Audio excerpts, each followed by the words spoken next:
अस्सलाम वालेकुम वरहमतुल्लाहि वबरकातुहू।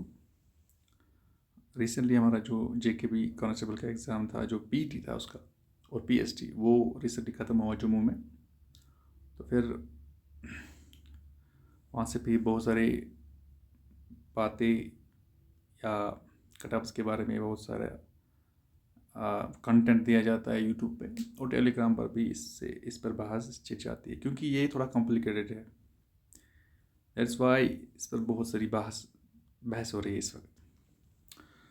और दूसरा मसला है प्रेफरेंस का। प्रेफरेंस पर भी बहुत सारी बातें चल रही है इस वक्त कि प्रेफरेंस का क्या होगा।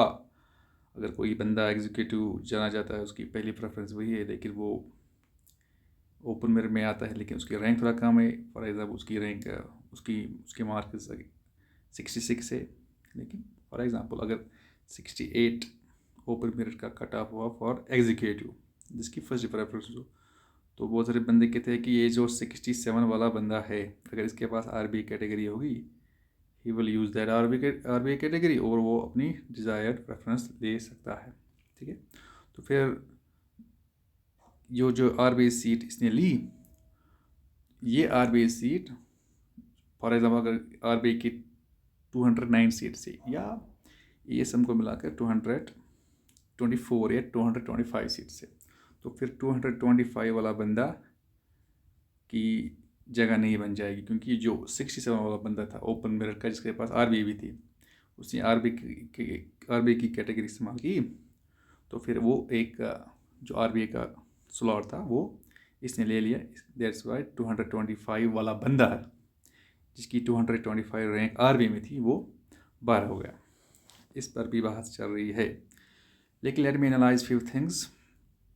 प्रेफरेंस का इशू क्या है? देखो, प्रेफरेंस का इशू इस वक्त जो चल रहा है, बहुत सारे बंदे चैट जीपीटी पर यही क्वेश्चन डाल रहे कि प्रेफरेंस कैसी होती है अगर कोई बंदा ओपन कैटेगरी में सिलेक्ट हुआ। ओपन कैटेगरी में सिलेक्ट, फॉर एग्जाम्पल उसकी जेकेबी में बनते हैं 69, लेकिन इसके पास आरबीए भी है, आरबी और ओपन मेरिट है, लेकिन इसको डिज़ायर्ड प्रेफरेंस नहीं मिल रही है। फॉर एग्जाम्पल इसको एग्जीक्यूटिव नहीं मिल रही है। ठीक है, तो ये बंदा क्या करेगा कि ये आरबीआई इस्तेमाल करेगा और इसको एग्जीक्यूटिव मिल जाएगी, फॉर एग्जांपल, फॉर इंस्टेंस। लेकिन जो ये आरबीआई कैटेगरी से इस्तेमाल की, इसका इफेक्ट लास्ट वाले बंदे पर पड़ेगा। फॉर एग्जांपल 224 वाला रैंक जो बंदा होगा, या 209 वाला बंदा जो होगा रैंक पर आरबीआई का, वो आउट हो जाएगा। लेकिन ये जो प्रेफरेंस है, इस पर रिजर्वेशन पॉलिसी है 2005 की, वो भी मैंने पढ़ी है। और केट आर्डर था पंचायत अकाउंट असिस्टेंट का जो एग्ज़ाम था, वहाँ पर भी केट आर्डर था। ठीक है, पहले मैं बताऊंगा कि जो 2025 की बिल है, जो चैट जीपीटी हमें बता रहा है कि जो मैंने इससे पहले बोला, मिसाल के तौर पर अगर आरबीआई का कैंडिडेट है, इसके पास 69 मार्क से, ठीक है, ये आरबीआई कैटेगरी इस्तेमाल करेगा और वहाँ से सीट लेकर, वो जो आरबीआई का बंदा है 224 वाला बंदा जिसकी रैंक है, या 209, वो बाहर हो जाएगा। It's as per ChatGPT. या 2025 जो अमेंडमेंट बिल आई है, वो अभी इम्प्लीमेंट नहीं हुई है। उसके मुताबिक ये पॉसिबिलिटी है जो चैट जीपीटी आपको बता रहा है, लेकिन वो एक अमेंडमेंट बिल है 2025 की, वो एक प्रपोजल है। अगर आप देखोगे ना गूगल पर, वो वहाँ पर लिखा है इट्स ए प्रपोजल। वहाँ पर ओपन मेरिट के लिए सीट्स बन जाती है 63%। आरबीए कैटेगरी के लिए वहाँ पर लिखी गई है कि वहाँ पर आपको 5% रिजर्वेशन मिलेगी, लेकिन वो तो पता है हमें इस वक्त 10% रिजर्वेशन है, क्योंकि वो पॉलिसी इस वक्त नहीं चल रही है कश्मीर में। कश्मीर में क्या चल रहा है इस वक्त? 2005 की पॉलिसीज़ और 2019 में कुछ रिजर्वेशन ऐड किए गए। वो तो एक ऑर्डर है, 2024 का ऑर्डर है, अगर आपके पास होगा वो आप देख सकते हैं, मैंने वो देखा है। और केट आर्डर ने भी, जो केट का ऑर्डर था 2020 का, जो केस था पंचायत अकाउंट असिस्टेंट में, वहाँ पर भी एक बंदा था। फॉर एग्जांपल मेरा एक यार है, उसका नाम है सज्जाद मल्ला, आप उसको देख सकते हो। उसने 736 उसकी ओपन मेरिट की सीट थी, लेकिन उसके पास आरबीआई भी थी। उसको अपनी जो प्रेफरेंस पहले अपनी डिस्ट्रिक्ट नहीं मिली थी उसको, शायद दूसरी डिस्ट्रिक्ट शायद उसको मिली थी। तो फिर उसने RBA कैटेगरी का इस्तेमाल किया, तो फिर क्या हुआ, जो इसने RBA कैटेगरी इस्तेमाल की, वहाँ से जो पिछले वाला बंदा था उसकी RBA सीट कम हो गई। तो फिर इस पर केट ऑर्डर, जो ऑर्डर था हाई कोर्ट पे ऑर्डर, ये सॉरी केस बेस हुआ। तो फिर वहाँ पर यही बताया गया जो 2005 की पॉलिसी है और जो केट ऑर्डर का था 2020, वही वहाँ पर कहा गया कि ये जो RBA कैटेगरी इस्तेमाल करता है बंदा, यहाँ पर अगर ये ओपन मेरिट में, एज एन ओपन मेरिट ये बंदा था, फॉर एग्जांपल ये ओपन मेरिट में था, जो यहाँ पर सीट वेकेंट हो गई क्योंकि इसने RBA कैटेगरी इस्तेमाल की, ये ओपन मेरिट की सीट कौन लेगा, अब RBA लेगा। दैट मीन्स जो 225 जिसकी रैंक थी या 209 जिसकी रैंक थी वो वापस आ गया। That means seats are preserved. RBA की सीट 209 थी और 225 थी। अगर ESM को मिला के JKP की बात कर रहा हूँ मैं, तो वो कांस्टेंट रहता है। दैट मीन्स प्रेफरेंस से कोई इफेक्ट नहीं पड़ता है किस पर, कैटेगरी सीट्स पर। ठीक है, हो गई एक बात। दैट मीन्स प्रेफरेंस का कोई इशू नहीं है कैटेगरी, चाहे कौन सी भी कैटेगरी हो गई बात। अब है कट ऑफ एक बहुत बड़ा इशू है इस वक्त। Let me clarify things. Seats हमारे पास है 3478, ठीक है, 3478 हमारे पास सीट्स है और इसमें ओपन को मिलती है, जो मैंने कैलकुलेशन की है 1391, ठीक है, मिलती है, और RBA को छोड़ के पहले। तो फिर क्या है, ओपन मेरिट में जब हम 40% डिड्यूस करते हैं, क्योंकि 40% हॉरिजॉन्टल रिजर्वेशन है, तो ये आता है 834 सीट्स। ठीक है, ये इससे ज़्यादा भी हो सकता है, इससे कम भी हो सकता है। मैं आपको बताऊंगा क्या ट्रेंड क्या चल रहा है। देखो 834 हो गया ये। मैं थोड़ा भूल गया था, शायद एक चीज़ आपको दिखाना था। देखो मेरे पास एक ऑर्डर जो पंचायत अकाउंट्स की बात कर रहा था, वो आपको देख सकते हैं। हियर इज दैट, जो सब कुछ लिखा है मैं आपको बताऊंगा कि वो कहाँ पर लिखा है। देखो मैं आपको बताऊंगा कि था एक ये यहाँ पर लिखा है, इसकी रेमेडी देखो। Due to MRC's choice, one reserved category seat is occupied and one seat among the choice allotted to general category can remains unoccupied। जो ये अनऑक्युपाइड सीट है, ये वाली, ये किसको दी जाएगी? जो ये अनऑक्युपाइड सीट, देखिए दिस वन, ये किसको दे? Consequently, one lesser rank reserved category who had choice among the reserved category effect as he does not get any chance anymore to remedy the situation। इसका हल क्या दिया जाता है? Provide the affected candidate, यहाँ पर लास्ट में लिखा हुआ है, टाइम नहीं है, shall now be filled up by the candidate in the reserved category list। RBA को, अगर RBA या OBC whatever, उसको ये सीट वापस दी, क्योंकि उनको 50% कोटा, इसको ये अनडिस्टर्ब नहीं होना चाहिए, सॉरी डिस्टर्ब नहीं होना चाहिए। That mean it should be undisturb. अगर 209 सीट से 209 मिलनी चाहिए RBA को, OBC को 210, I don't know how many seats आती है, ये एक रूलिंग है। ठीक है, ठीक है, 834। अब मैं आपको बताऊंगा कि जो फाइनेंस अकाउंट असिस्टेंट का एग्ज़ाम हुआ था और पंचायत अकाउंट असिस्टेंट, वहाँ पर हॉरिजॉन्टल रिजर्वेशन किस तरह दी गई थी। देखो पहले मैं आपको बताऊंगा फाइनेंस का क्या होता। फाइनेंस की पोस्ट्स थी 972 ओवरऑल, उसमें से 486 आपको ओपन को दी गई थी। दैट मीन्स अगर इसको हम, चूँकि वहाँ पर 10% हॉरिजॉन्टल रिजर्वेशन थी, दैट मीन्स वहाँ पर 48.6 डिड्यूस उसको करो तो ये बन जाएगा 437 के आसपास ओपन मेरिट की सीट्स होनी चाहिए थी। लेकिन जब हम वो लिस्ट देखते हैं तो वहाँ पर ओपन मेरिट को नियर अबाउट 480 या 420 सीट्स दे रहे हैं वो। दैट मीन्स 70-90 सीट्स वहाँ पर रिड्यूस हो गई उनको, एक्चुअल में 437 को मिलना चाहिए था। मैं आपको बताऊँगा वहाँ पर रीज़न क्या था। देखो वहाँ पर 6% ESM और जो PWD वाले हैं, जो फिजिकली थोड़ा हैंडीकैप्ड बंदे हैं, उनको वहाँ पर 4%। ठीक है, दैट मीन्स अगर हम कंबाइनली देखेंगे तो ये 10% आता है, किसका 10% आता है 972 का। जब मैंने 10% और 972 का किया, या आप कैटेगरी हिसाब के साथ, कैटेगरी के जो कैटेगरी हिसाब के साथ आप कर सकते हो, वहाँ पर आती है 97 सीट्स। हॉरिजॉन्टल को मिलनी ही मिलनी चाहिए, एक कोटा होता है, ठीक है। तो प्रॉब्लम ये हुई वहाँ पर कि कुछ कैटेगरीज थी, फॉर एग्जांपल ST1 थी या ST2 या OBC वट। वहाँ पर कुछ हैंडीकैप्ड जो बंदे थे वो वहाँ पर कुछ मिसिंग थे, ठीक है, कुछ मिसिंग थे, वहाँ पर अवेलेबल नहीं थे। तो वो सीट्स क्या की गई, वो ST1 को ही दी गई या SC को दी गई थी। फॉर एग्ज़ाम्पल ST1 में अगर मान लीजिए हम वहाँ पर आपको 100 सीट्स थी, ठीक है, वहाँ पर 10 आपको हॉरिजॉन्टल को देना था मैक्सिमम। वहाँ पर 2 ही बंदे थे, जो 8 बंदे थे ये सीट्स फिर से इनको दी गई थी। दैट मीन्स इनको आ गए अब 98 सीट्स। किनको, पहले इसको 90 सीट्स थे क्योंकि 10 मैंने इंट्रोड्यूस किए, 90 सीट्स थे जो ST1 के कैटेगरी थे, वर्टिकल कैटेगरी वाले बंदे। जो 2 सीट्स थे ये किनको दी गई, हॉरिजॉन्टल को। दैट मीन्स जो 8 सीटें 10 में से बच जाती थी वो फिर से एज पर रूल ST2 को दी गई। दैट मीन 98 सीट्स आपको मिल गई वर्टिकल कैटेगरी वालों को। मगर जो 8 बंदे थे, इसी तरह OBC में भी 4 बंदे थे, ठीक है, और इसमें भी 1-2 कैटेगरी थे, उसमें भी शायद 8-4, उसमें भी शायद 5 बंदे थे।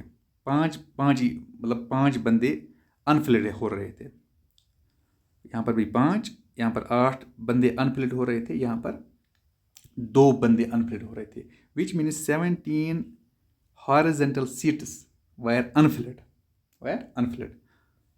तो फिर उन्होंने क्या किया, फॉर एग्जाम्पल ये ESM थे, एक्स सर्विसमैन थे, कोई भी हॉरिजॉन्टल कैटेगरी, तो ये 17 सीट्स, लेकिन इनको टोटल में 97 चाहिए थे, 97 हॉरिजॉन्टल सीट्स। जो OM की कैटेगरी थी, मैं आपको बताऊंगा OM की कैटेगरी क्या थी।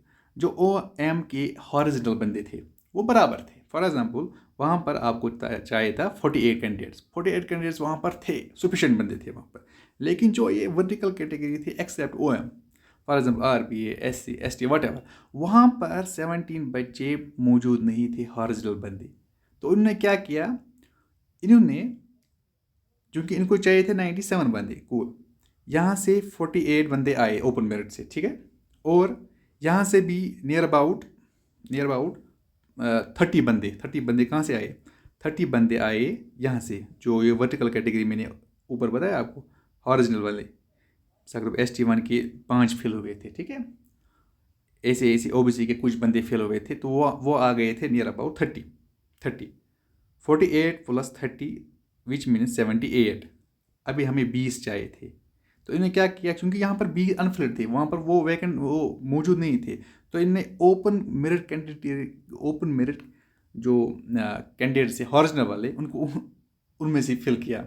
फॉर एग्जाम्पल यहाँ पर एक्स सर्विसमैन था, इसकी रैंक बहुत कम थी इससे पहले, उन्होंने इनको भी उठाया, लेकिन टॉपर्स थे। फॉर एग्जाम्पल 48 ESM वाले इनको चाहिए थे कंबाइन में। फॉर एग्जाम्पल एक ही कैटेगरी मानो आप, हॉरिजॉन्टल कैटेगरी 48 वाला था ESM वाले, तो जो 49 की रैंक जो थी, 50 की रैंक थी अप टू 68 तक, क्योंकि 20 बचे में और चाहिए थे, ये भी इसमें फिल हो गए क्योंकि यहाँ पर ये बंदे नहीं थे वर्टिकल कैटेगरी में, ठीक है। तो ऐसे हुआ, तो फिर इन्होंने क्या किया, ये 486 में से पहले 48 थे, तो फिर यहाँ से फिल हुए, तो ये बच जाए थे 437 सीट्स को मिलने चाहिए थे, लेकिन यहाँ से 20 ऊपर से कितने कम थे, तो इन्हें ये डिड्यूस की, ये आ गए 480 समथिंग, ऐसा ही कुछ आ गया था। तो ये रूलिंग है। अगर हम ये रूल यहाँ पर फॉलो करेंगे, तो अगर ये रूल हम फॉलो करेंगे तो क्या होगा, मैं आपको बताऊंगा। देखो क्या हो रहा है, मैंने ये डाटा बनाया हुआ है, यहाँ पर जितने भी वर्टिकल कैटेगरीज है, फॉर एग्जांपल OBC है, ये वाला OBC है, RBA वाला है, ST1 है, ST2 में से, इसमें से 2 हॉरिजॉन्टल कैटेगरी मतलब वो फिल्ड है, that is SPO and women. अब 2 कैटेगरीज है, एक कैटेगरी है VHG, कहाँ गया VHG, ये रेड वाला VHG है, सॉरी रेड वाला ESM है, ठीक है, और जो ग्रीन वाला ये VHG है, ठीक है। तो फिर जब मैंने काउंट किया JKP कांस्टेबल में, यहाँ पर अनफॉर्चुनेटली जो वर्टिकल कैटेगरीज है ST1, ST2, ये इसमें से, फॉर एग्जाम्पल मैं अब RBA की बात करूँगा। RBA में क्या है, यहाँ पर ESM ने 5 ही कैंडिडेट क्वालिफाई हुए, लेकिन इनके लिए सीट्स थी, हमारे लिए 21 सीट्स थी। कितनी थी? आरबी के लिए 21 सीट्स रिजर्व थी फॉर ईएसएम, लेकिन यहाँ पर सिर्फ 5 स्टूडेंट्स क्वालिफाई किए। That means 16 seats as per rule RB को वापस जाएगी। ठीक है, तो वो आएगा 209 + 16 225 या 224 व्हाटएवर। दैट मीन्स 16 सीट्स वापस जो आ गई। एंड सेम हियर, यहाँ पर भी ओबीसी में भी 9 सीट ईएसएम के वापस आ गए। ऐसे ऐसे 7। ये टोटल ईएसएम का जो हम सम कर रहे हैं ये आ रहे हैं 77। ऐसे ही वीएजी, ये भी एक ऑरिजिनल कैटेगरी है, इनका भी जो अनफ्लिड है वर्टिकल कैटेगरीज में एक्सेप्ट ओएम कैटेगरी, वो आ रहा है 43। जब मैंने इसको ऐड किया तो आ रहे हैं 120। लेकिन एक चीज़ और है, जो 834 का लिस्ट जो पीडीएफ है जो किसी बंदे ने बनाया, वहाँ पर 834 सीट्स में से 69 वाले हॉरिजॉन्टल कैटेगरी वाले बंदे हैं। ठीक है, ये हॉरिजॉन्टल कैटेगरी वाले बंदे, मैंने यहाँ पर ऐड लिखा हुआ है ये वाला। यहाँ पर 69 बंदे हैं। इसमें एसपी भी आता है, इसमें वुमेन भी आती है, जिनका मार्क्स 63.5 से ऊपर है, वो आ रहे हैं 69। उसमें वीएजी वाला एक है और एक है ईएसएम वाला, और कुछ शायद 8 बंदे एसपीओ थे, और 60 शायद 59 थे कौन, गर्ल्स जो ओपन कैटेगरी में फॉल कर रहे हैं। उनको आपको एज पर रूल काउंट करना है। ठीक है, दैट मीन्स हमें चाहे जो ओवरऑल हॉरिजॉन्टल बंदे हैं वो सीट्स है 1391। देखो मैं आपको बताऊँ क्या है, इसमें से 521 एसपीओ है, 521 गर्ल्स है, ये फिल हो गई है, ये अवेलेबल बहुत है। वर्टिकल में भी है और ओपन में, ये सॉरी वर्टिकल में ये फिल्ड है, क्योंकि वहाँ पर हर किसी कैटेगरी में वुमेन ऑलरेडी है वहाँ पे। लेकिन यहाँ पर जो ईएसएम और वीएजी वाले बंदे हैं वर्टिकल कैटेगरीज में, for example except OM category, RB है, एससी है, एसटी है, उसमें से 120 बंदे ऐसे हैं जो अनफिल्ड हुए, 120 अनफिल्ड हुए। That means as per finance account assistant और as per panchayat account assistant हमें क्या करना है, पहले हमें ये करना है जो 69 834 में है, 834 सीट्स में से है, उसको पहले हमें ऐड करना है, क्योंकि ये ऑलरेडी क्या है, क्योंकि इनको अपना कोटा है। ठीक है, अपना कोटा है, जितने मैंने एनालिसिस की है। तो फिर हमें क्या करना है, पहले 834 को हमने देखो 69 ऐड करना है और माइनस करना है 120।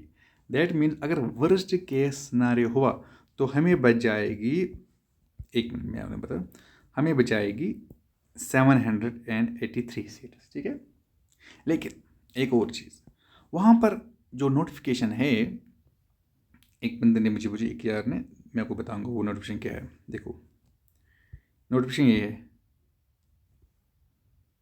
एक मिनट में आपको बताऊंगा वो नोटिफिकेशन कहाँ है, ये वाला है वो, पर जी ये यही थे एक जगह, एक मिनट में आपको बताऊंगा। जो बात है, एक और मैं आपको बोल गया था, देखो ये रूल है, ये वाला, ये देखो, in case sufficient number of candidates belonging to the X are not available on the basis of general standard to fill all the vacancies reserved for them, candidates belonging to the category of X may be selected under the relaxed standard of selection to make up, यहाँ पर word है make up the deficiency in the reserve quota। ठीक है, जहाँ तक ये बात मुझे समझ आ गई, इसका मतलब ये है कि फॉर एग्जाम्पल मैं आपको बताऊँगा, देखो मैं आपको बताऊँगा, इसका मतलब ये है, जो मैंने समझा है, इसका मतलब ये है, जो मैंने वीएचजी वाले कैंडिडेट्स ऐड किए थे वो आ रहे थे 43, वो 43 आ रहे थे 43, और ईएसएम आ रहे हमारे लिए, वो आ रहा है 77। ठीक है, लेकिन यहाँ पर लिखा है स्पेसिफिकली ईएसएम वाले बंदों के लिए लिखा है कि इनको आपको समहाउ ये कोटा भरना ही है, हमें इनको मेकअप करना ही है, चाहे कैसे आप करोगे।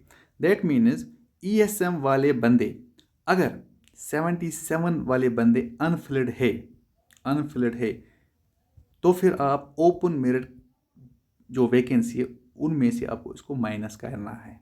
ठीक है, 77 आपको माइनस करना है, VHG को आपको माइनस नहीं करना है, जितना मैंने समझा है एज पर दिस जो स्पेसिफिक पॉइंट लिखा हुआ था, जो मैंने थोड़ा कूप अप किया है, दैट मीन्स आपको यहाँ से जो मैंने माइनस किया था, देखो यहाँ से जो मैंने माइनस किया था, चूँकि 834 सीट्स थी, 69 ऑलरेडी वहाँ पर ओपन मेरिट्स जो हॉरिजॉन्टल बंदे हैं उसको पहले ऐड करना है, माइनस करना है फिर आपको 77, दैट मीन्स 826 सीट्स आपको ओपन मेरिट को यहाँ पर मिल जाएगी एज पर माई एनालिसिस, 826 सीट्स मिल जाएगी।